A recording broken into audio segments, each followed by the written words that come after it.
Hi friends, welcome to Lasya facts channel. నేను మీ Lasya. Friends, భారత cricketer Rishabh Pant T20 ప్రపంచ కప్ వార్మప్ మ్యాచ్లో రిటైర్డ్ అవుట్ కావడం చర్చల్లో నిలిచింది. శనివారం జూన్ 1వ తేదీన బంగ్లాదేశ్తో జరిగిన ప్రాక్టీస్ మ్యాచ్లో రిషబ్ పంత్ రిటైర్డ్ అవుట్గా పెవిలియన్ చేరాడు. అయితే ప్రాక్టీస్ మ్యాచ్ల్లో ఆటగాళ్లు రిటైర్డ్ అవ్వడం కొత్త విషయమేం కాదు. కానీ రిషబ్ పంత్ కేసులో దీన్ని రిటైర్డ్ అవుట్గా పిలిచారు. అయితే అసలు రిటైర్డ్ అవుట్ అంటే ఏమిటి? అలాగే క్రికెట్లో బ్యాటర్లను 11 రకాలుగా అవుట్ చేయవచ్చు, కానీ అందులో మనకు కేవలం 5 లేదా 6 రకాలు మాత్రమే తెలుసు. మరి బ్యాటర్లను అవుట్ చేసే మిగతా రకాలు ఏంటో ఈరోజు వీడియోలో మీకు కంప్లీట్గా తెలియజేస్తాను. సో అంతకంటే ముందు మన ఛానల్ని కొత్తగా చూస్తున్నట్లయితే వెంటనే మన ఛానల్ని సబ్స్క్రైబ్ చేసుకొని పక్కనే ఉన్న బెల్ ఐకాన్ని యాక్టివేట్ చేసుకోండి. సో ఇంకా లేట్ చేయకుండా let's get into the video.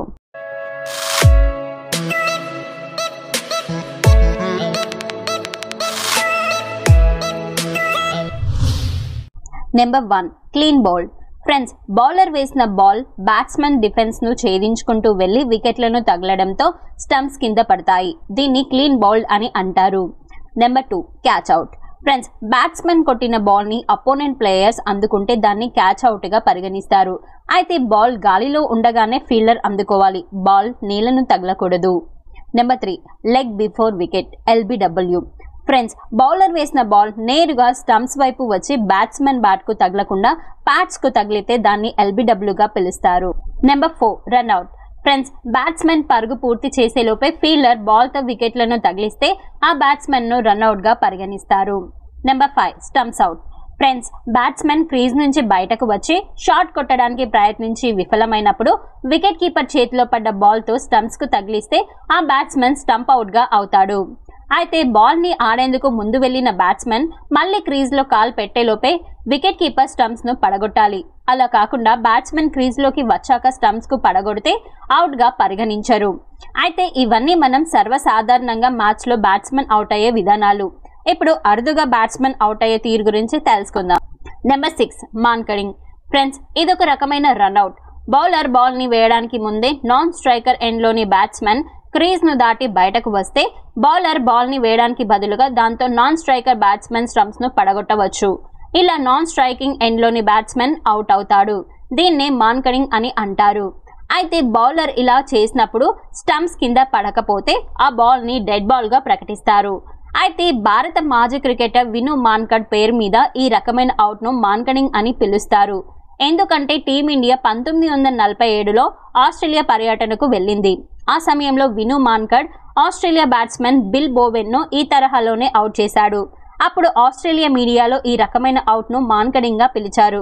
అలా అప్పటి నుండి ఈ విధమైన అవుట్ను మాన్కడింగ్గా పిలిచేవారు. అయితే చాలా సందర్భాల్లో ఈ రకంగా అవుట్ అయిన నాన్ స్ట్రైకర్ పై అప్పీల్ను అపోనెంట్ టీం వెనక్కి తీసుకుంటుంది, అతన్ని ఆడేందుకు అనుమతిస్తుంది.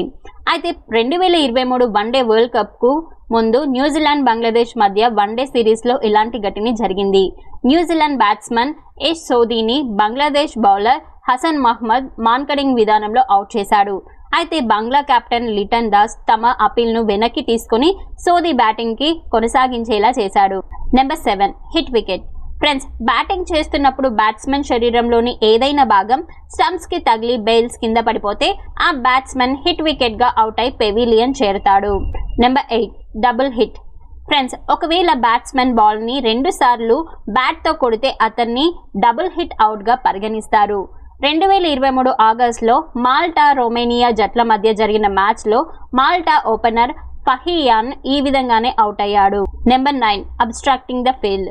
ఫ్రెండ్స్, ఒక బ్యాట్స్మెన్ అపోనెంట్ టీం ఫీల్డర్ పనికి ఆటంకం కలిగిస్తే ఫీల్డ్ నియమాల ఉల్లంఘన కింద ఆ బ్యాట్స్మెన్ను అబ్స్ట్రాక్టింగ్ ద ఫీల్డ్గా అవుట్ అయినట్లు పరిగణిస్తారు.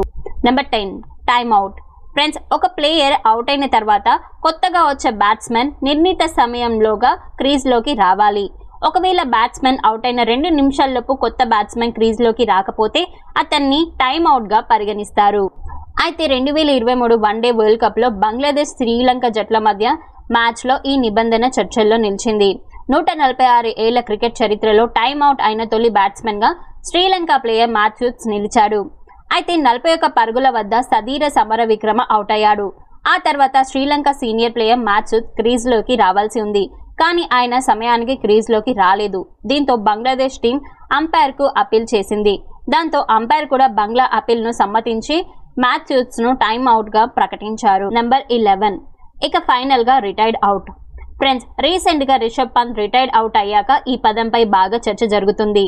అయితే మ్యాచ్ జరుగుతుండగా ఒకవేళ ఒక బ్యాట్స్మెన్ మళ్ళీ బ్యాటింగ్ చేయకూడదు అనే ఉద్దేశంతో అవుట్ కాకుండానే పెవిలియన్ చేరితే అతన్ని రిటైర్డ్ అవుట్గా పరిగణిస్తారు.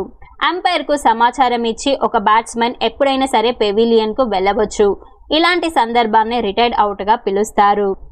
రిటైర్డ్ అవుట్ అనేది రిటైర్డ్ హార్ట్ కంటే భిన్నం. ఒకవేళ బ్యాట్స్మెన్ గాయపడిన తర్వాత పెవిలియన్లోకి వస్తే దాన్ని రిటైర్డ్ హార్ట్గా పిలుస్తారు. ఇలాంటి సందర్భంలో టీం ఆల్అవుట్ అయ్యేలోపే గాయపడిన బ్యాట్స్మెన్ మళ్ళీ క్రీజ్లోకి వచ్చి తన ఆటను కొనసాగించవచ్చు. అలాంటి బ్యాట్స్మెన్ను రిటైర్డ్ హార్ట్గా పరిగణించకూడదు.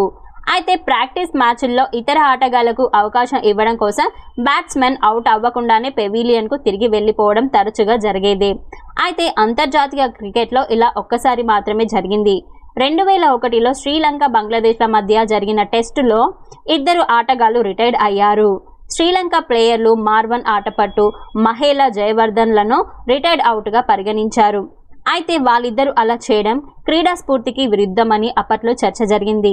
అలాగే ఒకవేళ బ్యాట్స్మెన్ గాయం కాకుండా ఇతర ఏదైనా కారణాలతో క్రీజ్ను వదిలి పెవిలియన్కు వెళితే మళ్ళీ అతను క్రీజ్లోకి వచ్చేందుకు అపోనెంట్ టీం కెప్టెన్ ఒప్పుకొని పక్షంలో కూడా రిటైర్డ్ అవుట్గానే పరిగణిస్తారు. అయితే ఈ కేసులో ఒక మినహాయింపు ఉంది.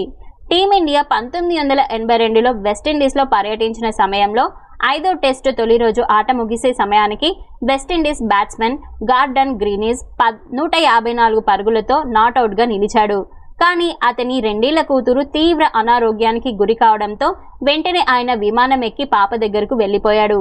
అలా 2 రోజుల తర్వాత గార్డన్ కూతురు చనిపోయారు. దాంతో గార్డన్ కూతురి స్మారకార్థం స్కోర్ బోర్డులో గార్డన్ రిటైర్డ్ నాట్అవుట్ అని రాశారు. సో ఫ్రెండ్స్, చూసారు కదా ఈరోజు వీడియో. అలాగే ఈ వీడియో మీద మీ అభిప్రాయాన్ని కామెంట్ బాక్స్లో కామెంట్ చేయండి. అలాగే ఈ వీడియో మీకు నచ్చితే లైక్ చేసి, షేర్ చేసి, సబ్స్క్రైబ్ చేసుకొని నాకు సపోర్ట్ చేయండి. Thank you.